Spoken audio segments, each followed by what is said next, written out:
Welcome back. आप सबों का स्वागत है रितेश कॉमर्स क्लासेस में। मैं रितेश सर। तो आज हम लोग करेंगे बीकॉम का सिलेबस का चर्चा। उसके बाद कुछ चैप्टर कैसे कैसे करना है, कैसे कैसे हमें पढ़ना है, ये सारी बातें। तो आप देख रहे होंगे यहाँ पे सिलेबस है, क्या क्या आपको पढ़ना है। Group A accounting and financial accounting है, वित्तीय लेखांकन कहते हैं इसे। तो ये सेमेस्टर 1 के लिए है बीकॉम।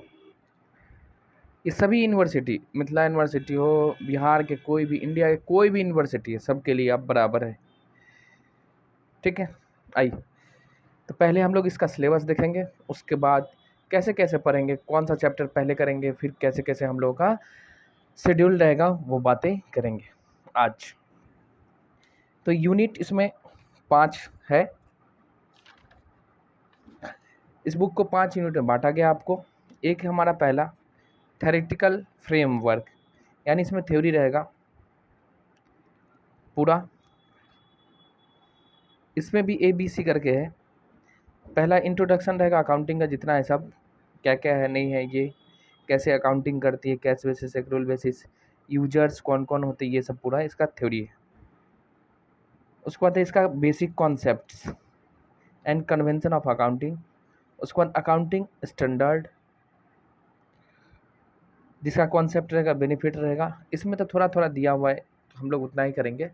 लेकिन कोई अगर CA इंटर करते हैं ना, तो वहाँ पे ये ज़्यादा पढ़ना पड़ता है ना, समझ गए ना। ठीक, बट बीकॉम में ज़्यादा नहीं है, केवल नाम कहाँ कहाँ अप्लीकेबल होगा, बस ये। इसके बाद हमारा रहेगा यूनिट 2 में है अकाउंटिंग फॉर डिप्रिसिएशन, इन्वेंट्री का valuation and business entity. Depreciation 11वीं में पढ़े है ना, तो इसका डिफिनेशन रहेगा, कॉन्सेप्ट रहेगा, and factor in the measurement of depreciation, उसका मेथड है डिप्रिसिएशन का, SLM और DBM, डिमिनिशिंग बैलेंस मेथड, जिसको हम लोग बोलते हैं घटते हुए क्रम और स्टेट। मतलब आपको केवल 2 मेथड पढ़ना है, समझ गए। HCA में जाओगे तो डिप्रिसिएशन का 5-6 मेथड है, machine hour, production hour, annuity, है ना, मशीनरी आवर होता है, ये सब है। बस आपको यहाँ 2 पढ़ना है, SLM और डिमिनिशिंग बैलेंस मेथड। तो ये डिप्रिसिएशन का है। 20 का पार्ट है वैल्यूएशन ऑफ इन्वेंट्री, यानी स्टॉक का कैसे वैल्यूएशन करोगे। ठीक, इसमें मेथड होता है LIFO, FIFO, वेटेड, ये सारी पढ़ना है हमें। उसके बाद है accounting for non corporate business entity, यानी final accounts with adjustment, non profit organization, NPO, इसका receive and payments, income and expenditure, balance sheet, single entry system, ये सब 11वीं 12वीं में पढ़े हुए हैं। ठीक है, computation of profit and loss, single entry into double entry, conversion of single entry to double entry, ये जितने भी देख रहे हैं, इसमें आप यूनिट 1 को छोड़ के 1 में भी आप AS का वहाँ नाम दिया है 11वीं में, ये थ्योरेटिकल पार्ट्स भी दिया है 11वीं में, डिप्रिसिएशन आपको 11वीं का, इन्वेंट्री नहीं है। उसके बाद बिजनेस एंटिटी में इधर आ जाओ, जितना भी है आपको NPO, फाइनल अकाउंट, ये सब हम लोग 11वीं से पढ़ते हुए आ रहे हैं। NPO 12वीं पर, तो वही सब हमें करना है। यूनिट 2 में ये था। यूनिट 3 में देखिए, यूनिट 3 में है accounting for hire purchase, instalment and royalty. इसमें 3 दिया गया, एक हायर परचेज सिस्टम, एक इंस्टॉलमेंट और एक रॉयल्टी, है ना, ये 3 चैप्टर। तो हम लोगों का जो पहला क्लास होगा अकाउंटिंग का, जो भी पढ़ेंगे, तो इसी में से पहला पढ़ेंगे हम लोग हायर परचेज सिस्टम। ऊपर वाला भी करेंगे, लेकिन पहले हम लोग हायर परचेज सिस्टम से ये शुरुआत करेंगे। अगर किन्हीं को बेसिक में दिक्कत हो तो 11वीं का वीडियो भी हम आप लेके आ रहे हैं, आप वहाँ से कर सकते हैं। और सेम होता है, कोई डिफरेंट नहीं, थोड़ा सा लेवल चेंज होता है, बट आपको मैं हाई लेवल का ही पढ़ाता, ठीक ना। आइए, इसके बाद है हमारा ब्रांच और डिपार्टमेंट, यानी डिपार्टमेंटल, ये 2 हो जाएगा। यूनिट 4 में, और 5 में है आपका dissolution of partnership, law firm and insolvency. ये तो पढ़े हैं 12वीं में, बट इंसॉल्वेंसी नहीं पढ़े। ठीक है, तो ये हमारे लिए है फिनेंशियल अकाउंटिंग। टोटल 5 यूनिट में बांटा गया है, जिसमें से आप 40% ऑलरेडी जान रहे हैं, 40% आप पूरा जान रहे हैं। जो नहीं जानते उसको हम लोग करेंगे। तो ऐसा नहीं है जो इसको छोड़ देना है, हम लोग पूरा करेंगे। लेकिन पहले हम लोग चालू करेंगे आपको हायर परचेज सिस्टम से। तो ये हमारे लिए सिलेबस, पहले तो ये जानना था। ठीक, तो आइए हम लोग नाम लेते हैं प्रभु का और चालू करते हैं हायर परचेज सिस्टम। ये एस.के. सिंह का बुक है, कोई भी बुक ले लो, बात वही होगा, है ना, जो आपके पास है वही बुक पढ़िए।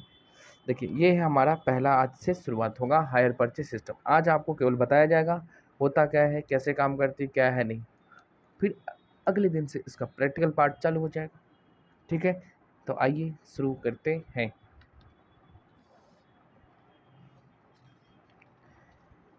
ये रहा आप लोगों का higher purchase system. Higher purchase system. अच्छा, एक चीज़ और बता दूं, अगर आप लोग हायर परचेज पर हो गए, इसके साथ इंस्टॉलमेंट है वो भी, और डिप्रिसिएशन, 3 चैप्टर हम लोग साथ में करेंगे, क्योंकि ये तीनों एक दूसरे से लिंक है। फिर ब्रांच डिपार्टमेंटल, रॉयल्टी, ये सब साथ में करते चलेंगे। एकदम आसान सा चैप्टर है। पहले कॉन्सेप्ट सीखो, हायर परचेज सिस्टम। किराया क्रय पद्धति बोलते हैं इसको, हायर को हिंदी में बोलते हैं हम लोग किराया क्रय पद्धति सिस्टम। किराया क्रय पद्धति। अब सुनिए, अब जैसे देखो, हम अभी वीडियो रिकॉर्ड कर रहे हैं, फेस दिख रहा नहीं, दिखना चाहिए था, कैसे दिखेगा, इसके लिए सिस्टम बनाना होगा। या तो आप डिजिटल बोर्ड खरीदो, या तो टैब खरीदो, या तो टच लैपटॉप खरीदो। अपने पास कुछ भी नहीं, फ़ोन से रिकॉर्ड करो, देसी जुगाड़ से, और क्या। तो आइए, मान लो हमें डिजिटल बोर्ड खरीदना है, मान लो क्लास के लिए डिजिटल बोर्ड।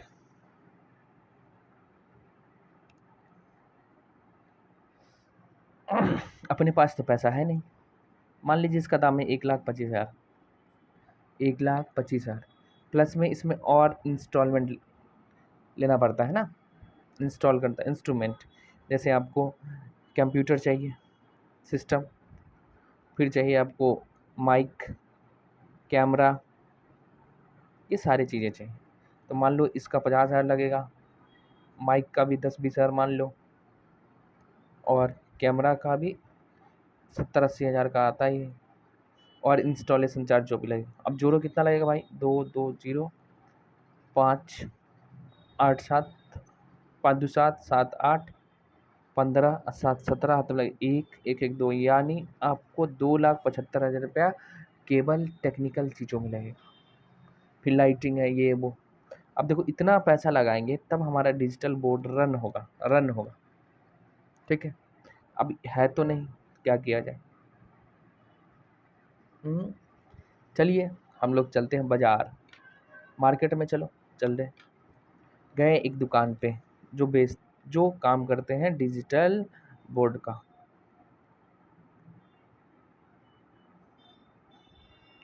है ना। इनके पास गए, सारी बातें बताएं, इतना पैसा लगेगा।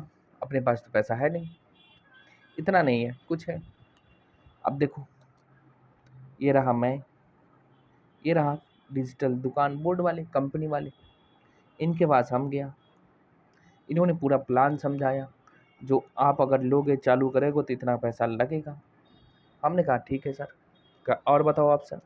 उसने कहा, क्या आपके पास एक ऑप्शन है, अगर कैश नहीं है तो हम आपको क्रेडिट में दे सकते हैं, यानी उधार, बट इसके लिए क्या करना हो, उधार देंगे, ठीक है, लेकिन उसने कंडीशन रखा जो कम से कम इसका 30% कैश में पेमेंट करना हो। कितना, 30% कैश में पेमेंट, यानी 2,75,000 का 30% हमको कैश में देना पड़ेगा। और जितना भी बाकी रह जाए उसको आप मंथली वाइज दे दो हमें। हमने कहा अच्छी बात है भाई, हमारा भी काम हो जाएगा और इनका भी काम हो जाएगा। अब बताओ 2,75,000 का 30% करो, हमें कितना देना पड़ेगा?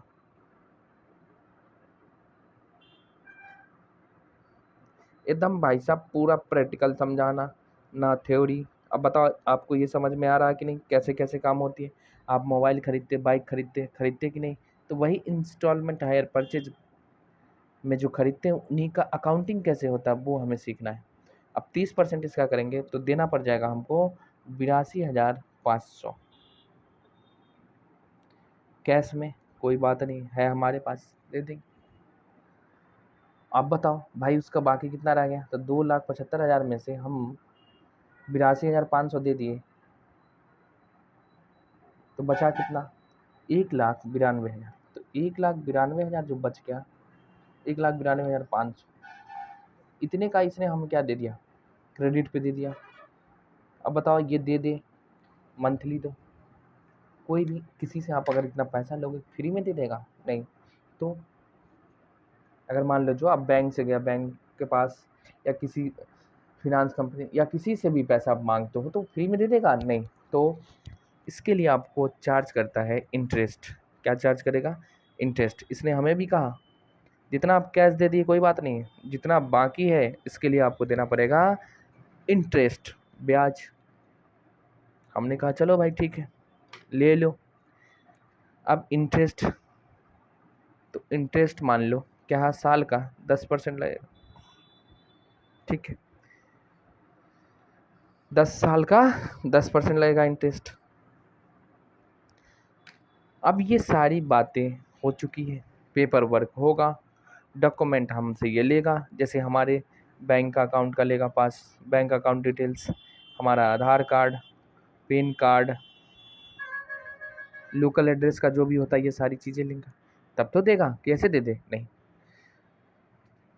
फिर ये सब हो जाने के बाद इंटरेस्ट इतना लगेगा, कितने का इंस्टॉलमेंट बनाओगे, ये सारी बातें करते हुए कितने दिनों में आप पैसा देना चाहते हो, 1 साल में दोगे, 12 महीने, 24 महीने में दोगे, 6 महीने में दोगे, उसके हिसाब से इंस्टॉलमेंट फिक्स किया जाएगा प्लस में इंटरेस्ट के साथ, ठीक है? तो ये सब जो बातें होती हैं आपस में, तो इन दोनों के लिए क्या होना चाहिए? सबसे पहले एग्रीमेंट। क्या होता है एग्रीमेंट? मतलब हम गए इनके पास ऑफर दिया, इसने सब एक्सेप्ट किया, तो ये क्या बन गया हम दोनों के बीच में? एग्रीमेंट, ठीक है? तो हायर परचेज होगा तो सबसे पहले क्या चाहिए हमें? आपस में क्या होना चाहिए? एग्रीमेंट। ये सब फीचर में भी आएगा, है ना? अब देखो यहाँ पे एक बेचने वाला होता है और एक खरीदने वाला। तो हम भाई कौन सा है? खरीद रहे, तो हम हो गए परचेजर, और ये बेचने वाले हैं तो ये हो गया सेलर। बट ध्यान से सुनिए, हायर परचेज सिस्टम में इसको हम लोग बोलते हैं हायर परचेजर। क्या बोलेंगे? Hire purchaser. और इसको सेलर ना बोल के हम लोग बोलते हैं vendor, higher vendor, higher vendor, ठीक? और जो पैसा, यानी ये जो 30% हम दे दिए, 30% जो दिए हैं, यानी कितना दिए? 82,500, इसको हम लोग बोलते हैं डाउन पेमेंट। क्या बोलते हैं? डाउन पेमेंट, इनिशियल पेमेंट या साइनिंग अमाउंट भी बोलते हैं इसको। इनिशियल पेमेंट या फिर साइनिंग अमाउंट, यानी जब हम सामान असेट्स खरीदते हैं या कोई भी चीज़ खरीदते हैं तो उस टाइम पे जो पैसा दिया जाता है वो क्या कहलाएगा? या तो डाउन पेमेंट बोलो, इनिशियल पेमेंट बोलते हैं, या फिर साइनिंग अमाउंट। समझ में आया? तो यहाँ 3 चीज़ें, 2 पर्सन होगा, 2 पर्सन के बीच क्या होगा? एग्रीमेंट, ठीक है? जो खरीदते हैं उनको हम लोग क्या बोलते हैं? Hire purchaser. जो बेचते हैं उनको हायर वेंडर।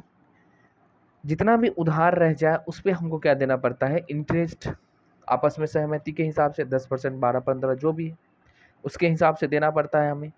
और ट्रांजेक्शन कैसा होता है? क्रेडिट, उधार। अब सुनो, अब डिजिटल बोर्ड हम ले आए, आगे चले, आइए एकदम कहानी की तरह पढ़ना। डिजिटल बोर्ड हम ले आए, अपने क्लासरूम में लगा लिए, रूम में लगा लो, यूज करने लगे।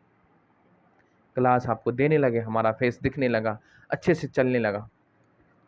अब बताओ, हमने मंथली वाइज इंस्टॉलमेंट के कगार पे लाया था कि जैसे मंथ पूरेगा आपको किसको, वेंडर को पैसा दे देंगे। किसको दे देंगे? वेंडर को। टाइम पूरा मंथली ख़त्म, इसको पैसा देना है, तो इसको हम लोग बोलते हैं इंस्टॉलमेंट। तो इसमें क्या क्या होता है? कैश प्राइस का भी इंस्टॉलमेंट प्लस में इंटरेस्ट का, दोनों जुड़ के दिया जाता है। ये आपको देना पड़ेगा, किसको? हायर वेंडर को। ठीक। अब मान लो हम कुछ दिन चलाए, अब हमारा मन कर रहा है भाई कोचिंग ना पढ़ाऊंगा, छोड़ दो, तो क्या करोगे? वृंदावन जाके साधु बनूंगा, कैलाश पर्वत पे रहे। ठीक। तो अब ये बोर्ड डिजिटल सिस्टम क्या करे? मान ली 2-4 महीने चलाए हम, 6 महीने के बाद अब ना 11वीं 12वीं इधर बीकॉम सबका सिलेबस खत्म है, दिसंबर के बाद नहीं, मूड नहीं है, अब नहीं करना, हो गया, चलो अब बाबा बनना है। तो अब ये बोर्ड को क्या करेंगे? भाई किसी को बेच दो। तो ऐसे नहीं बेच देंगे। आओ, तो बेचने के लिए सबसे पहले आपको क्या चाहिए? ऑनरशिप। तब तो किसी को बेचोगे, मालिक। क्या आप इस डिजिटल बोर्ड का ऑनर हो? नहीं। तो हायर परचेज सिस्टम में क्या होता है, ध्यान से समझिए, प्रेम से। ऑनरशिप जो होगा ना, जब तक फुल पेमेंट ना हो जाए, यानी लास्ट इंस्टॉलमेंट पेड ना हो जाए, जब तक यहाँ तक पेड नहीं होगा तब तक ऑनरशिप नहीं मिलेगा। तो हम जो यूज कर रहे हैं, ये हमें पोसेसन दिया गया, यूज करने का अधिकार है, ऑनरशिप नहीं है जो आप किसी को बेच सकते हैं। हाँ, आप बेच दीजिए, कोई दिक्कत नहीं, लेकिन ऑनर इसका हमेशा कौन रहेगा? जब तक लास्ट इंस्टॉलमेंट नहीं पेड होगा, लास्ट इंस्टॉलमेंट पेड नहीं होगा, तब तक ऑनर इसका होगा हायर वेंडर। कौन होंगे? हायर वेंडर, यानी ये। ठीक। लेकिन सर हमारे एरिया में एक थे जिन्होंने महिंद्रा का पिकअप खरीदा था, कुछ दिन चलाए, फिर वो नहीं सक्सेस किए, दे दिए किसी और को। भैया जी, तो ये पिकअप जो ट्रांसफ़र हुआ ना, मालिक हाना नहीं जाता, ऑनरशिप नहीं जाता है, केवल पोसेसन यूज करने का। जब तक लास्ट इंस्टॉलमेंट नहीं होगा तब तक उसके नाम से ट्रांसफ़र ऑनरशिप नहीं होता। समझ गए? हायर परचेज सिस्टम में यही होता। अगर नहीं, अब चलो ठीक है, ये सब होते क्या, अब बेच भी दिए किसी को। अब सामने वाला मान लो 6 महीने के बाद बेच दिए किसी को, वो कुछ दिन चलाया, उसके बाद अब वो भी नहीं चलाना चाहता, वो भी सोचा ये सब मोह माया, चलो भाई, या फिर वो चला रहा है लेकिन पैसा नहीं दे पा रहा। 6 इंस्टॉलमेंट तो हम भर के आए थे, इसके आगे 1-2 भरा, मान लो 3 ये भर दिया, तो टोटल 9 इंस्टॉलमेंट तो चला गया, 1 साल का था, 3 इंस्टॉलमेंट अभी भी बाकी है, ड्यू है, नहीं दे रहा। तो हर वेंडर को यहाँ राइट होता है क्या, ये बोर्ड हमारे रूम जहाँ भी जिनके पास है वहाँ से खोल के ले जाएगा, यानी उसको अपने जब्त कर लेगा। क्या करेगा? जब्त। समझ के? इसको हम लोग बोलते हैं डिपोजिशन, है ना, उसको जब्त कर लेगा। और ये जितने भी 9 इंस्टॉलमेंट का पेमेंट हो चुका है, ये तो इंस्टॉलमेंट का भी पैसा हम दे चुके हैं। मान लीजिए कितने का कितना बाकी था, 1,92,000, तो मान लो 20,000 का इंस्टॉलमेंट बना था, कितने का? 20,000। ठीक है, ये 20,000 पर मंथ देना था, तो हम 9 महीने तक का दे चुके थे, 6 महीने का हम दिया, 3 महीना जिसको हमने दिया था बेचा था उसके हाथ। तो वेंडर वाले, यानी वेंडर को कितना इंस्टॉलमेंट आ गया होगा? 9 इंस्टॉलमेंट, यानी 20,000 गुना 9, 1,80,000, 1,80,000। अब ये 1,80,000 भी जब्त कर लेगा, फॉर फ्यूचर बोलते हैं इसको, क्या बोलते हैं? फॉर फ्यूचर, जब्त कर लेना, है ना, जब्त कर लेगा, प्लस में डिजिटल बोर्ड भी जब्त कर लेगा, इसके साथ जितने असेट्स थे वो सारे। तो हायर परचेज सिस्टम क्या है? एक परचेज का क्रेडिट सिस्टम होता है यहाँ पे, उधार लेन देन। ऑनरशिप का आपस में दो लोगों के बीच क्या होता है, एग्रीमेंट। जब एग्रीमेंट होता है उस टाइम एक पेमेंट करते हैं, तो उसको हम क्या बोलते हैं, डाउन पेमेंट। जब तक लास्ट इंस्टॉलमेंट पेड नहीं किया जाएगा ऑनरशिप ट्रांसफ़र नहीं होता, यानी आप केवल उसका यूज कर सकते हैं। अगर आप इंस्टॉलमेंट का पैसा नहीं दोगे तो आपका असेट्स जब्त कर लिया जाता है, प्लस में जितना पैसा आप दिए थे वो भी as a hire charge, as a hire charge, यानी एज ए किराया मान के जब्त कर लिया जाता है। ये था हमारा हायर परचेज सिस्टम। समझ में आया? आया। तो आइए हम आपको थोड़ा सा बुक दिखाई देते हैं, तो कैसे हम लोगों को पढ़ना है। अब देखो ये ना फर्स्ट ईयर में पूछा था, मेरे पास क्वेश्चन भी है फर्स्ट सेमेस्टर में, आप कहो तो मैं दिखाता हूँ। माना अनजान हूँ, स्वच्छ भारत अभियान है ना, तो सबका है, इंग्लिश भी होगा। कहाँ गया भाई, बिजनेस इकोनॉमिक्स है, और ये हमारा मेजर सब्जेक्ट है फिनांसिंग अकाउंटिंग बीकॉम। ये अब क्या होता है, देखो भैया जी 70 नंबर का एग्जाम होगा मैक्सिमम, पार्ट ए बी करके दिया है। दो नंबर का 10 क्वेश्चन है, जो कि आपको ऑप्शन चूज करने वाला होता है, सही गलत, ठीक है। इसके बाद आपको मैं दिखा दूं, ये रहा आपके पास पार्ट बी में, पार्ट बी क्या लिखता है, संक्षेप में किन्हीं 4 प्रश्नों के उत्तर दे। ये है part B. Question number D देखिए आप, हायर परचेज सिस्टम। समझ में आया? समझ में आया? अब देखिए अकाउंटिंग किसे कहते हैं, नेचर अकाउंटिंग की प्रकृति बताओ, प्रिंसिपल क्या है, ये सब थ्योरी है। हायर परचेज का सिस्टम देखो, अब लो या 2 पूछ दिया हायर परचेज से ही, 4 क्वेश्चन आपको बनाना है, एक क्वेश्चन 5 मार्क का, तो 5 दूनी 10, एक चैप्टर पढ़ो। अब बताओ भाई बा क्या होगा, होगा कि नहीं? 5 दूनी 10 नंबर, एक चैप्टर पढ़ो। तो आप 3 पढ़िएगा, हायर परचेज इंस्टॉलमेंट डिप्रिसिएशन, कम से कम 10 नंबर आएगा ही आएगा, अगर मान लो 5-5 नंबर का पूछता है तो। अब बताओ ये पूछा है, ये 11वीं में नहीं पढ़े हो, ये डिप्रिसिएशन का है, देख लो।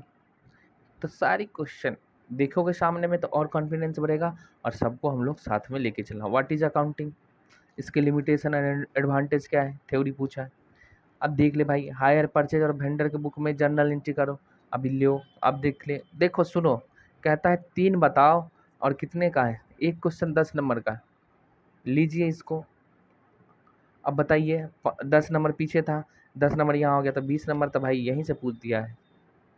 अब क्या, ये रॉयल्टी अकाउंट का है, ये ब्रांच का है। हाय अब क्या चाहिए बताओ, और कुछ चाहिए? तो धीरे धीरे ये पार्टनरशिप, भारतीय साझेदारी अधिनियम है कि ना, इंस्टॉलमेंट, ये सब पढ़ेंगे आगे, ये नहीं पढ़े हम लोग बीकॉम में ही करेंगे। अब बताओ दिखाई दिया, एक चैप्टर से 20 नंबर का पूछा, मिथिला यूनिवर्सिटी का हाल है ये। लो इसको मैं साइड करूँ, आ जाओ। आप अगर पूरा वीडियो देखें, जितना भी हम कराते हैं, कराते पूरा है, पूरा सिलेबस, आपको कोई दिक्कत नहीं होगा। जैसे अभी 12वीं का देख सकते हो, एक एक क्वेश्चन हम करा रहे, फिर 11वीं चालू होगी साथ में। अभी पंचायती राज में लेखापाल का आया है वैकेंसी, उनका भी मैं करा दूंगा, ठीक है। अब देखो कहाँ कहाँ से पढ़ाऊँगा आपको, मैं एक और बुक दिखाता हूँ। ये सारे बुक का क्वेश्चन हमें एक जगह कलेक्ट करना है, ये देख लो, दिख रहा है, देखो 2024 UGC net JRF commerce solve paper है, यूथ कंपटीशन टाइम्स, ये रहा यूजीसी नेट का बुक है। अब इसमें से जो हमारे लिए ज़रूरत है वो सारी बातें हम लोग करेंगे और साथ में आप लोगों को भी दिखाऊंगा, है ना। नेट का कल परसों में एग्ज़ाम था, हो चुका है। हमने नहीं दिया, हमारे एक मित्र थे उन्होंने दिए हैं। अगले साल से हम भी देखते हैं। तो ये हमें पूरा पढ़ना है, साथ में आप लोगों को भी धीरे धीरे बताया जाएगा, साथ में पढ़ेंगे, आप भी पढ़िए हम भी पढ़िए। हम भी ऑलरेडी स्टूडेंट थे, हमारी भी काम होगी और आपकी भी काम होते जाएंगे। ठीक, तो भैया जी वीडियो को ज़रूर शेयर करो, काम का चैनल है ना। चलो आओ हम लोग अपनी बातें करते हैं। तो वीडियो को पूरा देखा करो, है ना। बीच बीच में कुछ बातें हम बताते हैं जो आपके फ़ायदे के लिए काम करेगा। अभी कॉमर्स वाले के लिए वैकेंसी पे वैकेंसी, जिनका बीकॉम हो चुका है, अब जिनका नहीं हुआ वो जल्दी करिए, आपके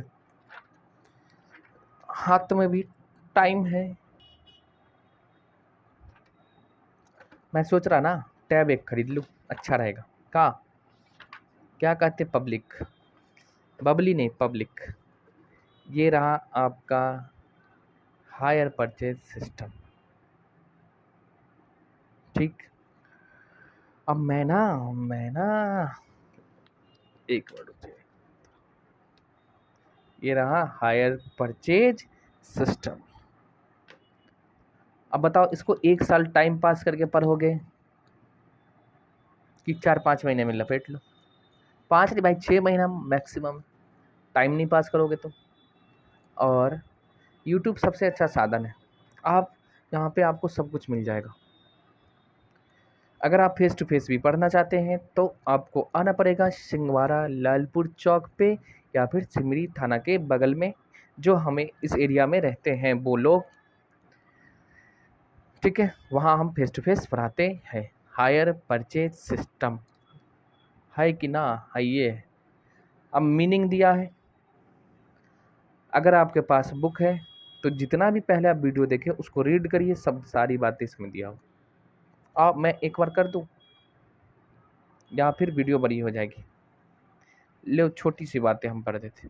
आ लिखता कि किराया क्रय पद्धति एक ऐसी पद्धति है, ठीक है क्या है, जिसमें माल की कीमत सामयिक किस्तों द्वारा यानी इंस्टॉलमेंट में, है ना, द्वारा माल को क्रय करने के उद्देश्य से भुगतान की जाती है। अंतिम किस्तों का भुगतान तक, आप जब तक लास्ट इंस्टॉलमेंट नहीं दोगे भुगतान तक का समय प्रत्येक भुगतान का किराया माना जाता है। मतलब जितना भी इंस्टॉलमेंट देते हैं लास्ट तक वो क्या माना जाता है, किराया, हायर। और माल का स्वामित्व क्रेता को तभी मिलता है, मतलब ऑनरशिप परचेजर को, यानी हायर परचेजर को तब मिलेगा जबकि उसके द्वारा सब किस्तों का भुगतान कर दिया जाता है। यानी अब जब तक टोटल इंस्टॉलमेंट का पेमेंट नहीं करोगे आपके पास ओनरशिप नहीं होगा। ठीक है, अब बताइए, जितना समझा है सारी बातें इसमें लिखी, कोई दूर की बातें नहीं है। अब नोट्स आप खुद से भी बना सकते हैं, और क्या। ले क्रय विक्रय की कई प्रणालियां प्रचलित है, जैसे नगद उधार क्रिया या क्रय पद्धति एवं किस्त, लीजिंग, हायर परचेज आदि। किराया क्रय पद्धति में क्रेता एवं विक्रेता के बीच इस प्रकार अनुबंध होता है। क्या होता है, अनुबंध, जिसमें क्रेता माल का मतलब समझा, वो माल नहीं, है ना, गुड्स का मूल नगद ना चुका कर, कैश में ना देकर, क्या, किस्तों में चुकाने का वचन, है ना, किस्तों में चुकाने का वचन देते हैं। जैसे हमने डिजिटल बोर्ड खरीदे, हमारे पास में कितने लगेगा भाई, तो ये बताई दो, 2,75,000। तो हम पूरा पैसा नहीं दे रहे, कुछ दे रहे और धार रह जा रहा। ठीक है, और ये किस्तें कैसी होंगी, वार्षिक, मंथली, अर्धवार्षिक, त्रैमासिक यानी क्वार्टरली हो सकती है। इस पद्धति में माल क्रेता को सुपुर्द कर दिया जाता है, परंतु परंतु वत्स, इधर ध्यान दो, परंतु उसका स्वामित्व विक्रेता के पास ही रहता है। यानी ऑनरशिप किसके पास रहेगा, वेंडर के। अब पढ़ाया कि नहीं पढ़ाया, मैं आराम से पढ़िए। क्या जाता है हमारा, क्रेता को माल की सुपुर्दगी के साथ ही उसे उसे प्रयोग करने का अधिकार प्राप्त होता है। ओनली आप यूज कर सकते हैं, समझ रहे हैं भाई, वाह। हाँ, परंतु क्रेता द्वारा अंतिम किस्त का भुगतान करने पर ही, कब? क्रेता द्वारा, हायर वेंडर द्वारा अंतिम किस्त का भुगतान यानी लास्ट इंस्टॉलमेंट का भुगतान करने पर ही स्वामित्व यानी ओनरशिप हस्तांतरण होता है। ठीक है, अंतिम किस्तों का भुगतान हो जाने पर क्रय पूरा हो जाता। जब हम लास्ट किस्त दे देंगे, जैसे यहीं पे 9 महीना तक था, 12 महीने का है, 3 महीने और दे दिए तो टोटल 12 मंथ का ख़त्म है। अब यहाँ पे परचेज माना जाएगा, ओनरशिप हमको मिल जाएगा। आइए, अगर और क्या लिखता, यदि क्रेता किस्तों का भुगतान करने में चूक करता है यानी नहीं देता है, ठीक है, तथा पूरी किस्तों का भुगतान नहीं कर पाता है, तो भुगतान की गई किस्तों को किराए के रूप में, मैंने कहा ना जितना भी पैसा आप दिए हैं, यानी हमने 9 महीने तक का दिए थे, 9 इंस्टॉलमेंट दिए थे, तो किराया के रूप में, किराए के रूप में माना जाता है। इसलिए इस पद्धति को किराया क्रय पद्धति के नाम से जाना जाता है। अब बताओ, बुक पढ़ने से हमें क्या लॉस है? कुछ लॉस है? सारी बातें दी हुई है। अब यही इसका फीचर होता है, आओ हम दिखाते हैं आपको feature. Definition of higher purchase system क्या क्या, ये डिफिनेशन है, ये फीचर्स सबसे लास्ट में। आप बुक खरीद लो, हाँ जी, हाँ जी, आपको लेना पड़ेगा बुक। किराया क्रय पद्धति की विशेषताएं, फीचर क्या है हायर परचेज सिस्टम। सबसे पहले क्या होना चाहिए भाई? एग्रीमेंट, किसके? दो, हायर वेंडर और परचेजर के बीच, यानी जब तक दो लोग मिलेंगे नहीं तब तक एग्रीमेंट होगा नहीं, तब तक परचेज सेल होगा नहीं। दो दिल मिलते हैं तब मोहब्बत होती है, फिर बर्बादियां होती है, तो मिलना तो जरूरी है ना। ले तुम मिले और जिंदगी क्या, पता नहीं, ले भाई। पेमेंट ऑन डिलीवरी, यानी पर किराया क्रय पद्धति के अंतर्गत समझौता करते समय या माल की सुपुर्दगी के क्रेता के समय क्रेता माल के विक्रेता को एक निश्चित राशि चुकाता है, जिसको हम लोग क्या बोलते हैं? साइनिंग, इनिशियल, कैश डाउन या cash paid at the time of agreement, यानी जो हमने ये 30% दिया, यही वाली बात है। ठीक है, इसके बाद आ जाओ, hire purchase price is higher than the cash price. अच्छा सुनिए, अगर हम कैश में खरीदते तो हमको कितना मिल जाता? 2,75,000, बट यही हम उधार खरीदे तो देखो भैया 30% तो ये देना पड़ा था, यानी 82,500 ये डाउन पेमेंट दिए थे, और 20,000 का किस्त बना था 1 साल के लिए, तो 12 दूनी 24, यानी 2,40,000। तो देखो कितना हो गया, 0,05, 2, 8, 4, 12, मतलब 1, 2, 1, 3, यानी 3,22,500 देना पड़ेगा। यही कह रहा है, ये जो आया ना, ये 3,22,500, ये है higher purchase price. Higher purchase price यानी कह रहा है हमेशा हायर परचेज प्राइस ज़्यादा होगा किससे? Cash price. क्यों होगा? क्योंकि इसमें इंटरेस्ट जुड़ा होता है। ठीक है, आइए देखते कहता है क्या, किराया क्रय मूल्य खुदरा मूल्य यानी रिटेल कैश प्राइस से अधिक होता है। क्या चीज़ है? हायर परचेज प्राइस, क्योंकि हायर किराया क्रय मूल्य में अदर आउटस्टैंडिंग राशि यानी ब्याज भी शामिल होती है। इंटरेस्ट पहले हमने कहा 1,92,000, उसका बाकी ये पैसा कोई फ्री में दे देगा? नहीं, इस पे इंटरेस्ट चार्ज करते हैं, इसलिए हायर परचेज प्राइस हमेशा अधिक होता है किससे? Cash price. कोई दिक्कत नहीं, अब पढ़ना तो पड़ेगा भाई। आओ, उसके बाद क्या लिखता है? क्रेडिट सेल ऑफ गुड्स, यहाँ जो लेन देन होता है वो उधार होता है, कैश में नहीं होता। पढ़ोगे, उसका पेमेंट किस में बनेगा? इंस्टॉलमेंट में, या तो आप मंथली वाइज दो, हाफ ईयरली दो, क्वार्टरली दो, या फिर साल में एक बार दो। Right to use to goods, hire purchaser को केवल यूज करने का राइट होता है। पढ़ोगे, और ऑनरशिप किसके पास रहेगा? सेलर के। कब तक? जब तक कि लास्ट इंस्टॉलमेंट नहीं दे देगा, विक्रेता को अब क्या, right to take back goods, कौन सेलर वापस लेने का अधिकार होता है, कब, जब हम इंस्टॉलमेंट नहीं देते हैं तब, निश्चित तारीख तक भुगतान नहीं करते तब। उसका क्या लिखा, फॉरफिट कर देगा इंस्टॉलमेंट बाय शेयर, सेलर जितना भी पैसा दिए वो जब्त कर लेगा। क्यों कर लेगा, जब पैसा नहीं दोगे तब है। इसका देखिए, गारंटी देने की राशि की वसूल किया जाता है, गारंटी। अच्छा, अब मान लो ये तो हमको ऐसे दे नहीं देगा मूवी उठाई के 1,92,500, कोई दे देगा नहीं। इसके बदले में कोई थर्ड पर्सन, कोई व्यक्ति जाएंगे हमारे साथ जो गारंटी देगा, क्या अगर ये पैसा नहीं देगा तो हम भरेंगे। तो मान लो हम भाग गया, चला गया बाबा बनने, तो अब पैसा कौन भरेगा, जो हमारा गारंटर है जो साथ में, उससे। आओ, लिखता है गारंटी देने से वसूल। उसके बाद क्या लिखता है, ऑनरशिप ऑफ द परचेजर कब होगा, जब लास्ट इंस्टॉलमेंट हो जाएगा। रिपेयर किसको, छोटा मोटा परचेजर कराएगा, अगर उससे ज़्यादा होता है तो सेलर, यानी गारंटी पीरियड में जो होता है वारंटी पीरियड। उसके बाद क्रेता द्वारा बिक्री करने पर, when the goods are sold by the purchaser, अगर कोई क्रेता अंतिम किस्त के भुगतान से पहले, यानी लास्ट इंस्टॉलमेंट देने से पहले बेचोगे तो क्या होगा, भुगतान से पहले किसी भी समय इस माल को बेचता है, तब इससे इस दूसरे क्रेता को इस माल का अच्छा अधिकार प्राप्त नहीं हो सकता। मतलब वो ऑनरशिप नहीं होता है भाई, जब तक इंस्टॉलमेंट नहीं दोगे आप भी यूज करोगे, किसी को बेचो, ठीक है।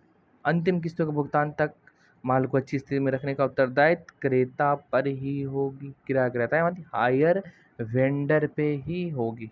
आज हम लोग यही करेंगे, इसके बाद इसका लीगल दिया है, ये बातें हम लोग नेक्स्ट वीडियो में करेंगे, साथ में कैसे कैसे अकाउंटिंग होगी वो सारी बातें पढ़ना है।